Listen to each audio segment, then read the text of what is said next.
అండి, ఎలా ఉన్నారు అందరూ? నేను ఈరోజు బెంగళూరులోని వివిపురం ఫుడ్ స్ట్రీట్ కి అయితే వచ్చాను. మరి వివిపురం అనేది చాలా చిన్న ఫుడ్ స్ట్రీట్, కానీ చాలా ఐటమ్స్ ఉన్నాయి. మరి ఒక 50 సెకండ్స్ ఇక్కడ ఏ ఐటమ్స్ ఉన్నాయని చెప్పేసి ఒక లుక్ వేసుకుందామా? చలో. అండ్ ఈ ఏరియా వచ్చేసి వెజిటేరియన్ ఫుడ్ స్ట్రీట్ అన్నమాట.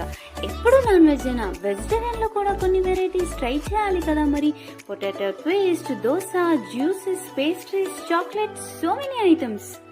అండ్ పన్నీర్ తో మల్టిపుల్ వెరైటీస్ అయితే దొరుకుతున్నాయి. పావ్ బాజీ, వడా పావ్ కూడా దొరుకుతుంది. అండ్ నేను ఏదైనా వెరైటీగా కొంచెం హెల్తీగా ట్రై చేద్దామని చెప్పేసి ఇక్కడ రాగి రోటీ అని చెప్పి అమ్ముతున్నారు. సో నేను అది ట్రై చేశాను అండ్ టేస్ట్ కూడా చాలా బాగుంది. దీని తర్వాత నేను vanilla ice cream with gulab jamun అయితే ట్రై చేశాను. టేస్ట్ వేరే లెవెల్ అనుకోండి. అండ్ కోళ్ళ కోసం, గోల చేసే వాళ్ళ కోసం గోల కూడా దొరుకుతుంది.